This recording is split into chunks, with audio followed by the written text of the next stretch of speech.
Bonjour chers amis, moi je m'appelle Clyde Salomon Charadi. Bienvenue dans cette émission des Congoscopies, une émission d'analyse d'actualité politique, économique et sociale de la République démocratique du Congo. Dans cette vidéo, je vais vous expliquer 5 raisons pour lesquelles je pense que l'accord qui lierait le président de la République, Félix Tshisekedi, à l'ancien président Kabila doit impérativement être violé. Je me répète, je vais énumérer 5 bonnes raisons pour lesquelles l'accord entre Félix et Kabila doit être impérativement violé pour l'intérêt de la République démocratique du Congo. J'ai 5 mots qui résument ces raisons-là. Ces mots, je vais vous les présenter. Le premier, c'est fantôme. Le deuxième, c'est privé. Le troisième, c'est colonisateur. Le quatrième, c'est anticonstitutionnel. Et le cinquième, c'est néfaste. Voilà. Je vais aller dans les détails. Nakoloba pena lingala de temps en temps parce que lingala les amours qu'on a vu sur congolais. Il ne faut pas que un peu intimidé. Il faut que le français, batu oyo bazana Congo, balingi pe koyoka maramutozo solo là. Il ne faut pas exclure bango parce que peut-être baebi français était. Donc l'émission sera en frangala, français, lingala pour atteindre plus de monde. Voilà. 5 raisons pour lesquelles l'accord Kabila-Tshisekedi doit être violé. Première raison, cet accord est un accord fantôme. Pourquoi je dis cela? Il n'y a pas d'évidence que cet accord existe. Bien qu'on en parle, il n'y a personne qui a donné des preuves matérielles de cet accord. Il n'y a pas de documents. C'est très difficile qu'un accord politique de ce genre soit verbal. En tout cas, c'est très difficile. Et si c'est verbal, évidemment, il y a un risque que chacun peut interpréter cet accord comme il veut. Et donc, si cet accord n'est pas prouvé, il n'y a pas d'évidence, c'est un accord fantôme. Et un accord fantôme, évidemment, on peut le violer comme on veut, le soir, la nuit, le matin, il n'y a pas de problème, c'est un fantôme. Voilà la première raison pour laquelle cet accord doit être violé. Deuxièmement, c'est un accord qui serait un accord privé. Pourquoi j'ai dit privé? Parce que Félix Tshisekedi, au moment où il aurait signé cet accord, était un opérateur politique simple, dirigeant d'un parti politique, mais c'est son affaire à lui. Kabila aurait signé cet accord pas en tant que président de la République, il a signé en tant qu'un individu. Et Cash et FCC sont des faits privés. Donc, des individus avec leurs organisations qui sont des faits privés ne peuvent pas engager toute la République. On ne peut pas signer un accord pour engager la République démocratique du Congo avec des individus qui n'ont pas qualité officielle du gouvernement de la République démocratique du Congo. Voilà, donc c'est un accord privé et comme c'est privé, ça ne peut pas engager toute la République. Et voilà pourquoi cet accord doit être impérativement violé. Troisièmement, c'est un accord qui, en tout cas selon ce que nous entendons de ceux qui parlent de cet accord, c'est un accord qui met le président de la République dans une sorte de carcan. Et moi j'appelle ça un accord colonisateur. Vous savez, les colonisateurs, ils nous enchaînaient. Le président de la République est enchaîné par cet accord-là. Il faut qu'il soit libéré.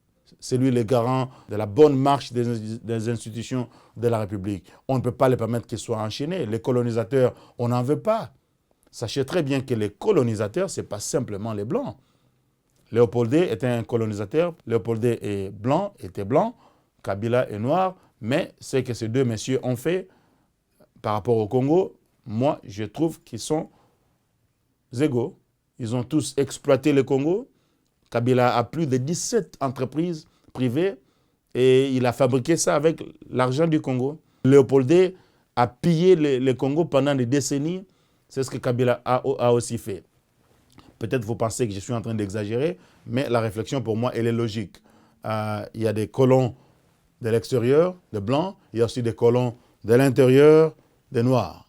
Et le FCC et Kabila, pour moi, ce sont des colons. Ils ont travaillé pour leurs propres intérêts, pour exploiter le Congo. Ce sont des gens qui se sont fait des millions, même des milliards sur le dos de la population congolaise. Ils ont spolié nos richesses, non pas pour l'intérêt de la nation, mais pour leurs propres intérêts. Un jour, tous ces gens-là vont payer.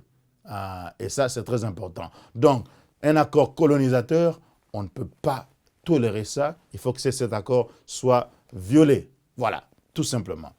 Quatrième raison pour laquelle cet accord doit être violé, c'est un accord qui est en dehors de la Constitution, je dirais un accord anticonstitutionnel, mais on veut que cet accord soit au-dessus de la Constitution. Ça ne peut pas exister, soyons sérieux. Les gens des FCC, par exemple, pensent que Félix, s'il veut négocier, s'il veut consulter, il ne peut que consulter dans le cadre de cet accord. Mais soyons sérieux quand même. Lui, il est le président de la République. Il est le garant de la nation. Il veut consulter pour essayer de changer les choses. Et vous voulez qu'il négocie que dans le cadre de l'accord. L'accord ne peut pas l'engager comme président de la République. Ça peut l'engager comme un monsieur privé qui aurait signé, un opérateur politique qui aurait signé ça pour des intérêts politiques. Mais il y a bisoba congolais, donc que ce soit lui, Félix, et ceux qui ont signé, Kabila et toute sa bande, ils sont tous des personnes privées, ils ne peuvent pas bloquer toute une république à cause de leurs accords politiques. Ça ne peut pas, en tout cas, bloquer toute la république. C'est anticonstitutionnel, ça ne peut pas être au-dessus de la Constitution. Félix doit d'abord se décharger de ses obligations constitutionnelles. Et s'il y a des choses dans cet accord qui l'empêchent de faire cela, et donc il doit impérativement, je continue de me répéter, c'est important, il doit violer ces accords-là parce que ce n'est pas bon pour la République démocratique du Congo.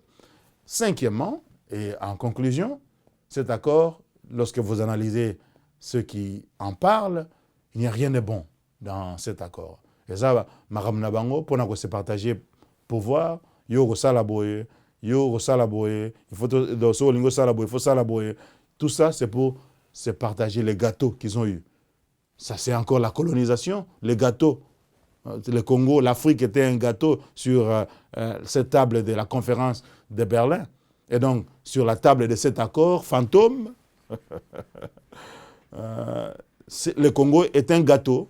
Eh bien, ça doit être impérativement violé. Félix a l'avantage parce que, même s'il est dans l'erreur, moi j'ai dit les choses clairement, il a encore l'opportunité de se racheter parce qu'il est président de la République.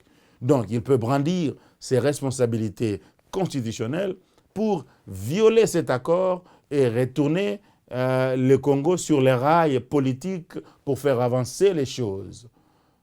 Kabila, lui, il n'est plus président, donc il n'a plus cette faculté-là, mais il utilise sa prétendue majorité pour non seulement bloquer le gouvernement, ou en tout cas bloquer le président, mais il veut faire des choses qui ne profitent pas au Congo. Et ça, nous les Congolais, nous devons impérativement nous opposer. Alors, en conclusion, cet accord doit être violé. Félix et Kabila sont tous responsables de cet accord, mais Félix a la responsabilité devant la Constitution et la nation congolaise de faire ce qui est correct et ce qui profite à la population. Les négociations, en fait, les consultations, je veux dire, qui sont organisées, sont nécessaires. Et si les FCC continuent de bloquer les choses, à un certain moment, il faudra que la population prenne ses responsabilités. J'ai suivi le docteur Mukwege qui a parlé des criminels qui voulaient se cacher derrière cette coalition politique. C'est très important. Félix peut encore se rattraper parce qu'il est pas fautif. Il est pas fautif. Peut-être un jour, Togoti est à la barre pour se justifier. Félix Tshisekedi, Joseph Kabila, à un certain moment, pourront se présenter à la justice pour justifier ce qu'ils ont fait. Kabila certainement, parce qu'il y a beaucoup de dossiers. Mais Félix aussi peut-être, on va voir d'ici la fin de son mandat. Mais pour le moment, Félix a l'avantage qu'il peut encore se rattraper et remettre le Congo sur le rail. Voilà. Masolo et Sili Ponasikoyo, je pense que Boyo Kingai, dans le lobby français, Mingi Koleka Lingala, mais pour la oyo balobaka lingala vous comprendre que ba accord koyokana entre Félix Tshisekedi na Kabila o basalaki avant Félix aya akota na pouvoir koyokana wana ezali bien te pour na Congo.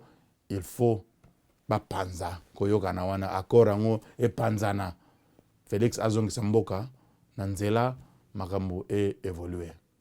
Accord wana ezali fantôme ezana milimo mabe. Accord wana ezali na milimo mabe. Il faut que telemela yango ko buka yango ko nyata yango pur et simple.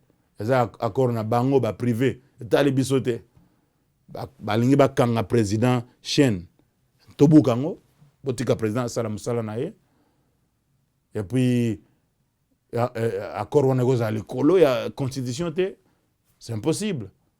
Et alors la population va profiter de l'accord yango ezate panza violent. Voilà, merci beaucoup chers amis pour le temps que vous avez consacré à nous suivre.